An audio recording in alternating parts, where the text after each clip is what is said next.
Let's start, I guess, with your newer venture with St. John's and Coach Lavin. How's that been going? Has that been a good experience for you? Well, it's been great. I've been there 3 years now, and Steve Lavin is a super motivator, great recruiter, a guy that you like to hang out with because he's enjoyable to be around and understands people and understands the game of basketball and understands that you have to work hard to get to be successful. So he's fun. He had a great family, and I enjoyed his dad. He came to Purdue and visited with us once in a while. And I think that if he had known his dad, people would have really enjoyed visiting with him because he was a very knowledgeable guy about a lot of things. He's a literature teacher out in California and was just fun to be with. Was it strange initially, I guess, being around a different program?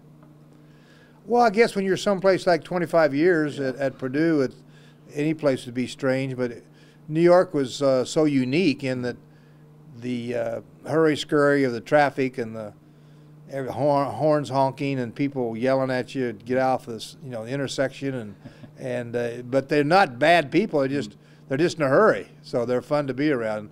But I really enjoyed living there. You learned a few months back that you were getting quite an honor. I believe the induction ceremony for the Hall of Fame is in November, if I'm correct. What did learning about that, what did that honor mean to you? Well, it was very humbling and very much appreciated because when you spend 55 years in coaching, that probably what's great about that is I probably did my best coaching years in high school and junior college. So, but they only notice you if you do well in college. You get to go in, I believe Raleigh Massimino is also going in as well, just being alongside another successful coach. What does that mean to you? Well, that means a lot. He's a good friend, one of the good guys in the game that you enjoy being around if you're around him on a daily basis. And I had worked his camp one year back in Philadelphia when he was at Villanova. And he's one of those Italians that like pasta, so we had some pasta late at night, and he's just a fun guy to be with. Looking at Purdue, I guess this upcoming season, they obviously had a younger roster. They had some struggles last year. What are your thoughts on that program moving ahead, maybe into next season? Well, I'm very confident that Matt Painter will have the type of team that will be competitive always and play smart and play hard, and that if you have those ingredients, you got a chance to win.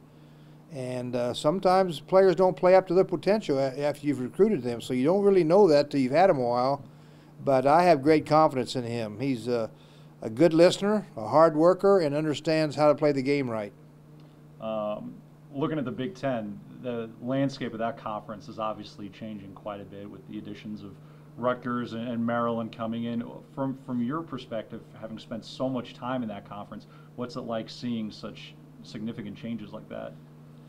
Well, it's going to be very interesting to see how those two teams handle that because it's kind of a different deal here in the Midwest with the crowd so prevalent in all the games, and I don't know whether they're going to handle that or not, but we'll see. You never count anybody out. You never think that you're going to beat somebody or lose to somebody. You just think that you got to go in and play right and play without making errors and make your layups and make your free throws and do those things that's basically fundamental. So I'm more worried about how the Big East is going to be because that's what the league I'm going to be in. What are your thoughts, you mentioned the Big East, just on the way college basketball has been so drastically impacted with conference realignment, which has largely been generated by football rather than basketball? Well, it's about money. And when budgets are strained and they need cash flow and they got to find a way to get a lot of people to come to the games, football is usually the answer to that because you get more people in the stadium than you can in an arena.